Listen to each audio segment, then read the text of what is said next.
13. Maxim Gorky, lakon The Petit Bourgeois.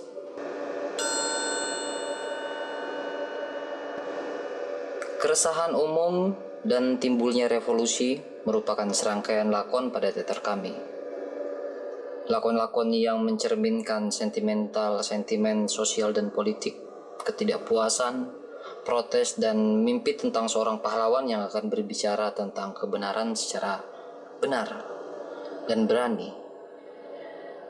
Sensor dan polisi bersiap-siap. Pensil-pensil dengan warna biru tak henti-hentinya mencoret naskah lakon, membuang isyarat-isyarat paling kecil pun yang kira-kira bisa menimbulkan keresahan.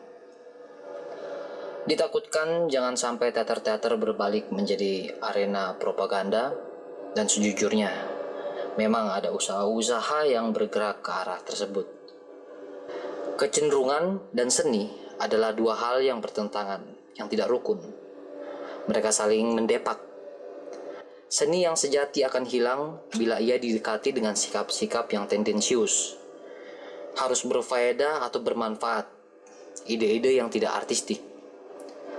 Dalam seni, kecenderungan tendensi harus diubah menjadi ide-idenya sendiri, diubah menjadi emosi-emosi, menjadi usaha-usaha yang tulus dan sifat fitrah kedua dari seorang aktor. Hanya dengan demikianlah hal itu dapat menjadi bagian dan paket dari kehidupan spiritual sang aktor, peran dan lakon. Tetapi kemudian, hal itu tidak lagi menjadi tendensi, tetapi menjadi kredo yang bersifat personal. Penonton dapat membuat sendiri kesimpulan-kesimpulan mereka dan menciptakan tendensinya sendiri dari apa yang ia lihat di teater tersebut. Adalah merupakan suatu kondisi yang diperlukan, dan hanya bila kondisi seperti itu ada, maka kita dapat berpikir untuk memproduksi atau mementaskan naskah-naskah lakon yang bercorak sosial politik. Apakah kita memang memiliki kondisi kreatif seperti itu? Maxim Gorky adalah orang yang memprakarsai garis atau corak sosial politik dalam teater kami. Kami tahu dia menulis dua lakon. Ia telah mengatakan padaku di Crimea tentang salah satu dari lakon tersebut. Pada waktu itu belum diberi judul. Yang lain berjudul The Petit Bourgeois.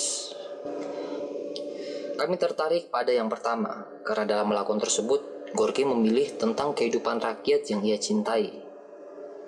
Mereka, makhluk-makhluk yang pernah sekali adalah manusia-manusia, yang menciptakan namanya sebagai pengarang. Kehidupan orang-orang gelandangan tidak pernah terkuak di atas pentas Rusia, tetapi seperti juga hal-hal lainnya yang datang dari strata masyarakat yang lebih rendah, mereka menarik perhatian umum.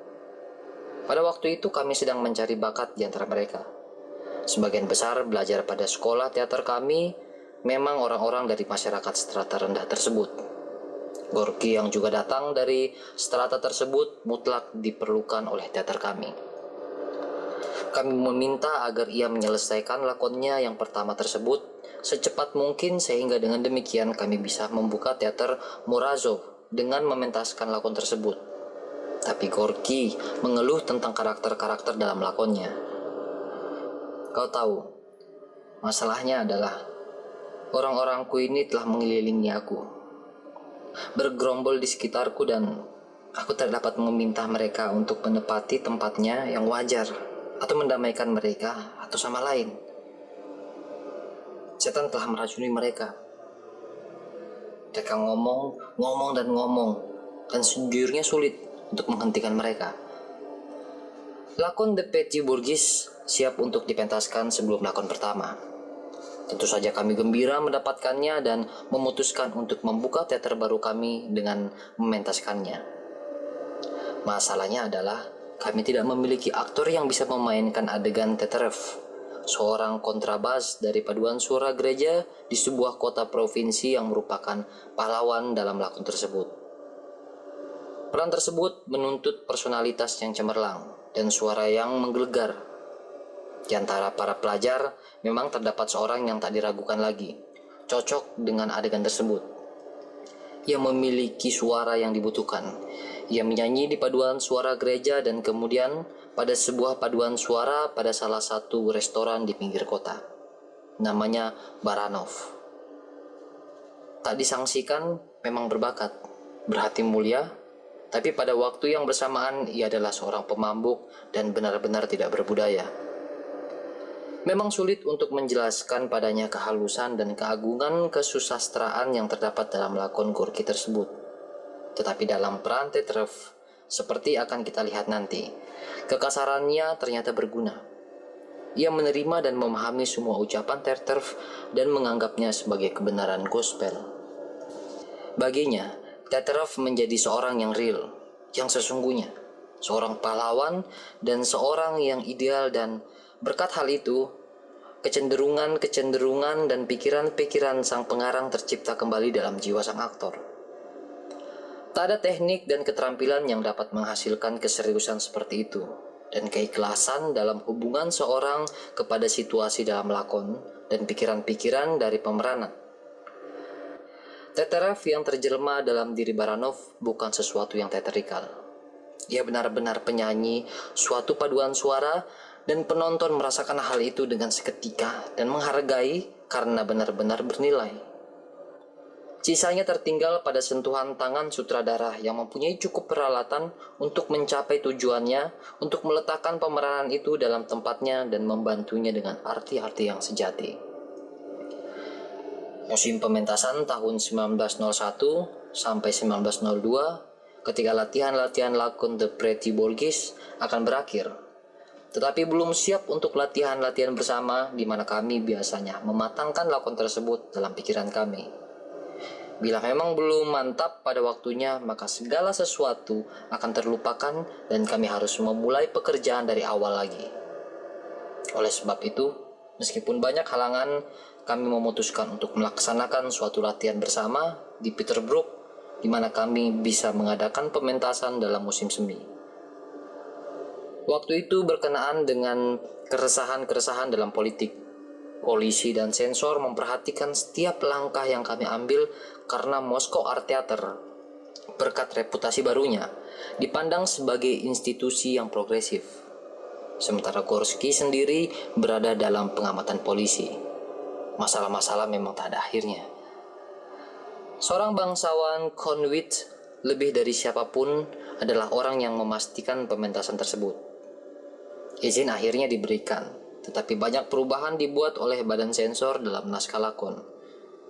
Beberapa di antaranya benar-benar lucu. Sebagai contoh, kata-kata istri sang pedagang Romanov diganti dengan kata-kata istri sang pedagang Ivanov. Karena nama Romanov berbau suatu isyarat pada kekuasaan keturunan kerajaan Romanov. Mula-mula kami mendapati izin untuk mementaskan lakon tersebut hanya untuk pembelian tiket musim. Karena dalam negosiasinya dengan penguasa Nemirovich Desenko menjelaskan bahwa dengan pelarangan itu mereka sebenarnya telah mencabut atau mendepak kami dari kemungkinan untuk memenuhi kewajiban-kewajiban kami kepada pembeli-pembeli tiket musiman. Hal ini akan menuju ke suatu episode yang aneh, mengherankan bahwa banyak hal tampaknya tidak tentu. Namun bagaimanapun juga, hal itu merupakan karakteristik paling ekstrim pada masa itu.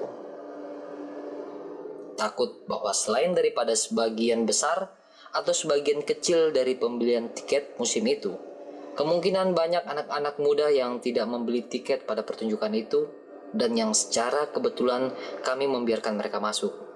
Maka Gubernur Peterbrook memerintah semua penjaga pintu diganti oleh polisi.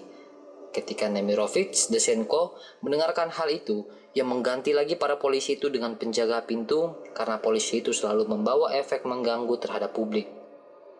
Ia diminta untuk memberikan penjelasan terhadap tindakannya itu oleh asisten kepala polisi, lalu oleh kepala polisi, dan akhirnya oleh gubernur sendiri. Vladimir Ivanovich menolak untuk meninggalkan teater tersebut selama pertunjukan itu masih berlangsung untuk pergi menghadap gubernur, dan ia baru pergi keesokan harinya.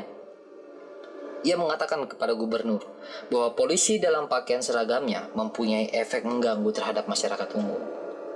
Lalu gubernur memerintahkan agar polisi itu berpakaian biasa, berpakaian sipil. Semua pegawai di kota Petersburg, Grand Dukes dan para menteri, anggota komite sensor, perwakilan kantor polisi dan pegawai-pegawai departemen lainnya, para istri mereka dan keluarga hadir di Paniev Theater di mana gladi resik busana itu berlangsung.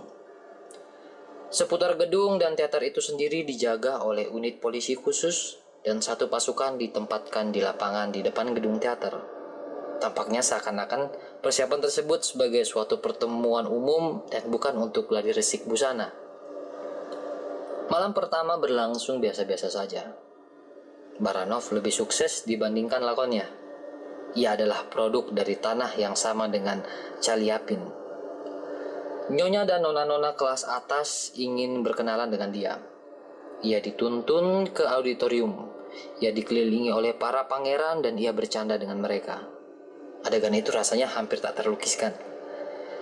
Keesokan harinya, koran-koran memuji dia setinggi langit. Pujian itu merupakan kehancuran baginya.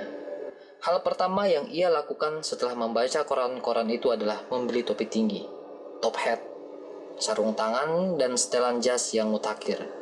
Kemudian ia memulai memaki-maki kebudayaan Rusia. Di Rusia kita cuma mempunyai 10 atau 15 buah koran. Di Paris atau di London, katanya, terdapat 500 bahkan 5.000 buah koran. Dengan kata lain, Baranov kecewa dengan adanya 15 koran yang memuji dia, dan bila ia berada di Paris, maka ada 5.000 buah koran yang membuat ulasan yang memuji dia. Dari sudut pandang itu adalah arti sebenarnya dari kebudayaan. Nada kehidupan Baranov berubah. Ia mulai minum minuman keras. Ia diobati dan dimanfaatkan karena dia berbakat. Ia mengalami kehidupan yang patut dicontoh, tetapi begitu ia memerankan Tetrov dan kesuksesannya bertumbuh, ia makin lama makin puas diri, manja, dan ia mulai tidak akurat. Ia mengambil keuntungan dari penyakitnya dan tidak muncul-muncul di teater. Kami terpaksa berpisah dengan dia. Dia bergelandangan di sepanjang jalan kota Moskow, membaca puisi dan monolog dalam suara yang bergemuruh dan menggelegar dalam vokal yang makin lama makin menaik. Ia sering dibawa ke kantor polisi. Sesekali ia datang melihat kami. Kami selalu menerima dia dengan ramah dan makan dan minum anggur dengan dia, tetapi ia tidak pernah meminta agar kami mengambil dia kembali. Aku tahu, aku tidak berguna untuk itu, ia bilang. Kemudian seorang melihat dia cuma memakai pakaian dalam dan akhirnya ia menghilang. Di mana dia sekarang? Orang yang disayangi, gelandangan yang sangat berbakat dengan hati dan otak kekanak-kanakan itu. Mungkin sekali ia telah mati. Karena terlalu banyak kematian yang disebabkan oleh terlalu sukses. Semoga ia beristirahat dengan tenang. Lakon itu dalam keseluruhannya tidaklah begitu sukses, baik di Petersburg ataupun di Moskow. Dan di balik usaha kami, penonton gagal menangkap arti garis sosial politik yang ada di dalamnya, kecuali barangkali peran yang dibawa oleh Baranov, dan ia sendiri sama sekali tidak berpikir tentang politik.